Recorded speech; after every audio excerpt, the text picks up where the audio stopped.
All right, welcome to part 2 of the grid drawing assignment. Here I have my reference image of the horse printed out. I also have my transparency that has a grid on it that we'll be using on top of our reference image. And then I have my 12 by 18 drawing paper, a pencil, and a ruler. And those are your basic materials for getting started drawing your grid and getting this grid drawing started. So first things first, we're doing a little bit of math. So our paper is 12 by 18. So 12 inches on this side, 18 on this side, and we're actually going to divide those numbers by 2. And I already have the math kind of set up here. So 12 inches divided by 2, so that'd be 6, because 6 times 2 equals 12. 18 divided by 2 equals 9, so 9 times 2 is 18. And effectively what we're going to be doing is we're going to be doubling the size of our reference image. So the last part that I showed on the computer, I said you want a really large image, you want it to fill up your space.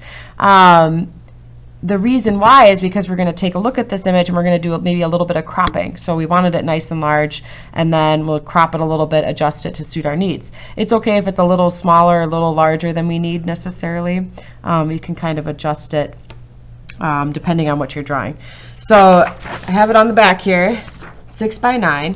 That means I need to take a look at my image and measure my image first. So the width is definitely larger than 9. It's about 10.25, 10 and a quarter. Going this way, we're at about 7 or so. So this tells me I need to crop it down. This is a little bit larger than the paper that we're working with. So we're going to double the size of this image, and I'll kind of show you more about that in a minute here. So 7, that's too tall. We need it to be 6. So I need to figure out what part I need to crop. I really don't need a lot of this extra space up here because that's just blank white. That's just the sky. Also down here there's a little extra space. So I think I can kind of just line it up here. I'm going to make some marks here. So make a mark here and there. This is just kind of approximate. I'm going to kind of line up that mark, try to keep it as straight as possible. Make it nice and dark. Okay. Same with this one.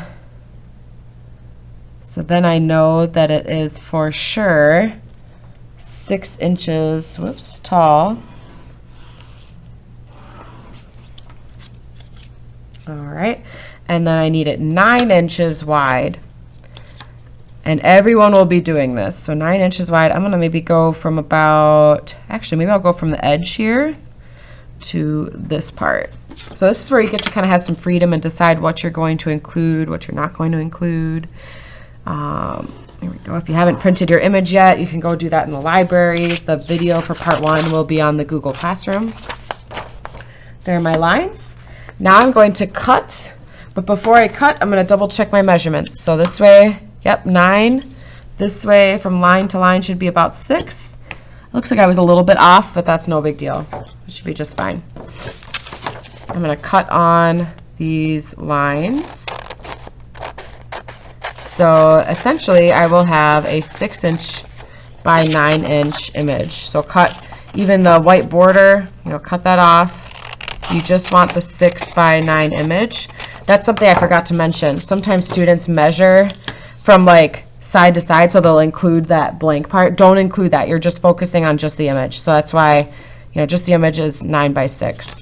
You don't need any of that blank border around the outside.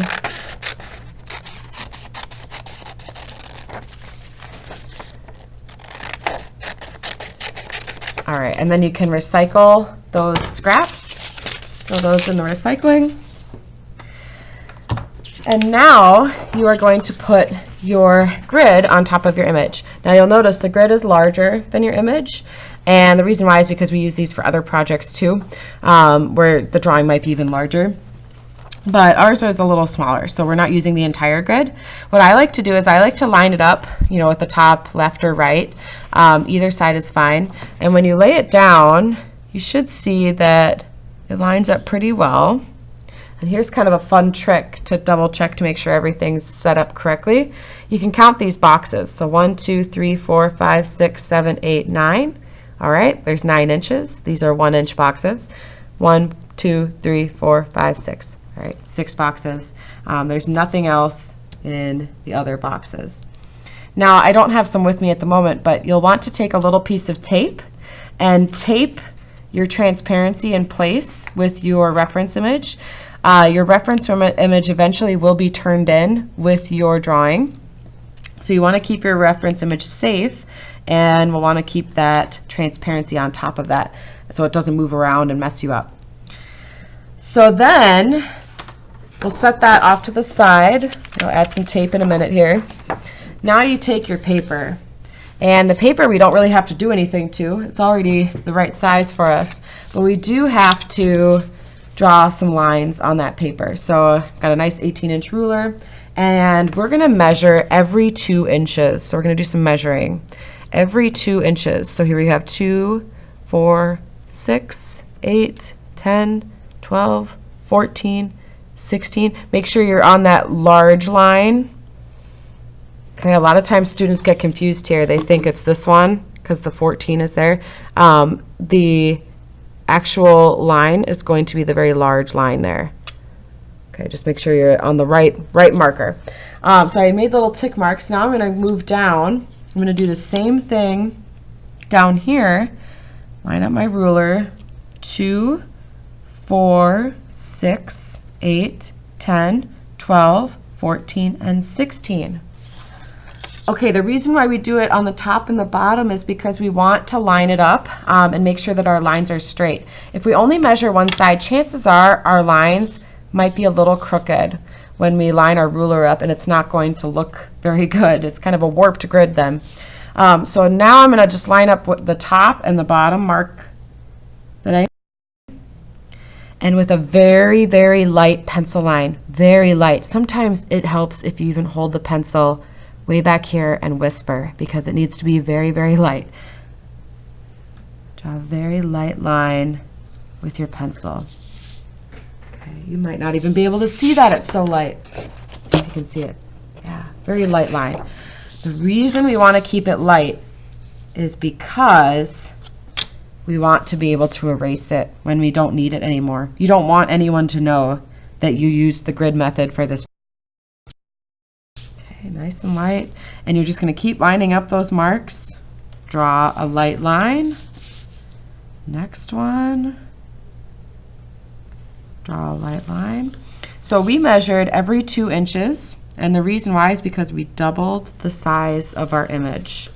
So our reference image was 6 by 9. In order to draw it twice as large, we had to multiply it by 2. So that's why we ended up with 12 by 18 paper, because this is going to be the image times 2 multiplied by 2. All right, now I have all of my lines going up and down. Now I'm missing something. The grid method would not work if it was just this.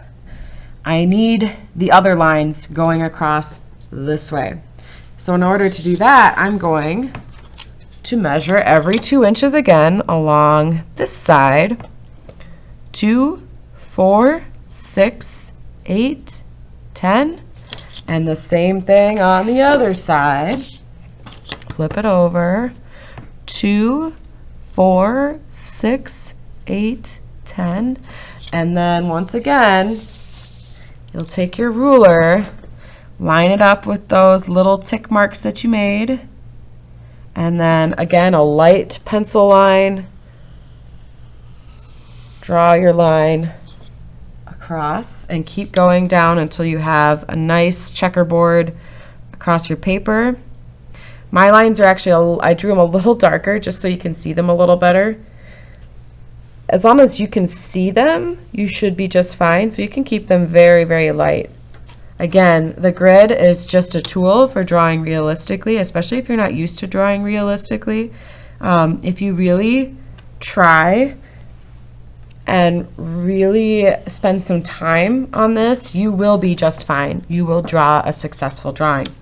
The problems that students run into is they get impatient or they give up And that always makes me kind of sad to see a student just give up and not even try it. Because drawing with the grid drawing, it's not easy, but like I said, it's a really great way to learn how to draw realistically. And a lot of students who struggle with drawing realistically end up doing a very, very good job with this assignment. All right, we have all of our boxes. Here we go again. We're going to count our boxes. 1, 2, 3, 4, 5, 6, 7, 8, 9. Awesome. Okay, 1, 2, 3, 4, 5, 6. That's 6. All right. So 6 by 9, basically, only this is a 2-inch grid instead of the 1-inch grid. All right, now you start drawing. This is the fun part. And you can start anywhere on your drawing. I'll tend to start somewhere where, you know, the main subject is. So I might start with like the tip of the ear here, especially if I'm not doing the background. Okay, line up your image again. Okay, and I'm going to kind of pull it down this way so you can still see my image, but see my paper as well. And I know the glare is kind of terrible. Maybe I should move this over. There, I can see it a little better. All right, so the tip of the ear is over 3, right in this box here. And I like I said, I like to start in the corner just because it's a little easier to find the box. If you're really struggling with figuring out which box is which, we can also take a wet erase marker and just write A, B, C, D, E, F, G, and then 1, 2, 3, 4, 5, 6 along the side. Same with over here. But I think for the most part, most of you will be okay with this. Now it's all about comparing. So we have the ear here. Kind of move it there. We know it's in this box, but we're not going to just say, okay, well, here's an ear, and okay, I'm done. All right, that doesn't look the same as this box here. It's all about paying attention to one box at a time. Sometimes students find it useful to take a piece of scratch paper. So I'll just grab a piece of scratch paper here, like an index card. And you can measure out a 1-inch box. So I'll kind of just make a mark here. 1. All right. And if you need help making something like this, that's fine. You don't have to make it, but some students find it helpful. And 1/2 inch. I'm just going to kind of sketch it out. It doesn't have to be perfect. So I folded it in half. I drew half a box, and then I cut on that folded line. And this gives me kind of like a little window. This helps me focus on one box at a time. All right, so I'm just focusing on this one. Oops, and I kind of moved it. Line it back up. Make sure it's lined up. Again, taping it is a good idea. All right, so just this box. And looking at that shape, I do see kind of a triangle shape. It wasn't as big as I drew it before. I'm going to pay attention to where the lines start and end. So I'm imagining that these are lines, kind of like those contour line drawings you've already done. Okay, it's kind of like a curvy triangle. There's a point here, and the point goes about, if I'm comparing it, right about there. That's kind of the tip of the ear. I'm just comparing the width here compared to that width. This part of the ear starts right about here, and this one goes to about here. And then I just have to connect them. So nice and light. I'm not going to press down too hard until I know for sure I'm happy with it. Curves around. All right, that's not too bad. Now, it doesn't look like much yet, but eventually it will once we add some shading to it. And then you can move down maybe to the next box. So the one below it here, whoops, move it down.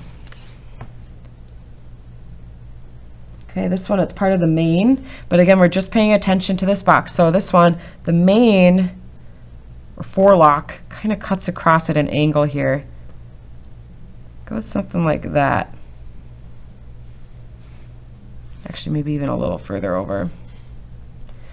And then the lower part of the ear connects this way. I'm not so worried about shading it. I'm just kind of drawing in where things are. I'll just kind of sketch in where the lines of this forelock will go. That kind of helps me keep track. Okay, the next one below that is the side of the eye. So the eye kind of starts over here. And again, if you're taking your time and really paying attention, you will do just fine. It's those students that rush or just give up that really, really struggle with this. It's kind of the shape of the eye. There's kind of a piece of hair there from the horse's mane. I think there's a little marking here. So just contour lines. You can always go back and add more. I'm not worried about shading, just worried about what's in that box. And you just keep going until you have everything drawn out the way you want it to be. And then you're going to add your shading. And that's when you use your blending stumps, your other drawing pencils, maybe even a little bit of charcoal to shade your drawing. As you work, keep your grid and your image in your drawer. Keep these all together. You'll want to keep them in your drawer rather than taking them home. Worst case, if it is homework, you can take them home, but it's really recommended that you keep them in class so you don't lose them, and you'll have plenty of time in class to work on this. When you're all done with your assignment, then you'll need to write your name on it. You'll need to erase the grid if you haven't done that yet. Make sure the shading is all in, and then you'll take your reference image and your final drawing, and you'll just paper clip those together and turn those in. And then I will grade those and check off the reference image. So I'm really going to be paying attention, did you follow the grid? If you didn't follow it, why didn't you? Because this is something that just about anyone can do if they really pay attention and take their time and really try their best. You have to take this slow. You have to really pay attention and really use your eyes to draw well from observation. So that's the grid drawing, how to get it all set up and get started. I hope you have a good time trying this out. If you haven't done this before, it's a great experience to learn how to draw more realistically, and it should be a fun project for kind of ending our drawing unit as, a nice little capstone. So thank you for joining me, and have a fun time drawing your grid drawing.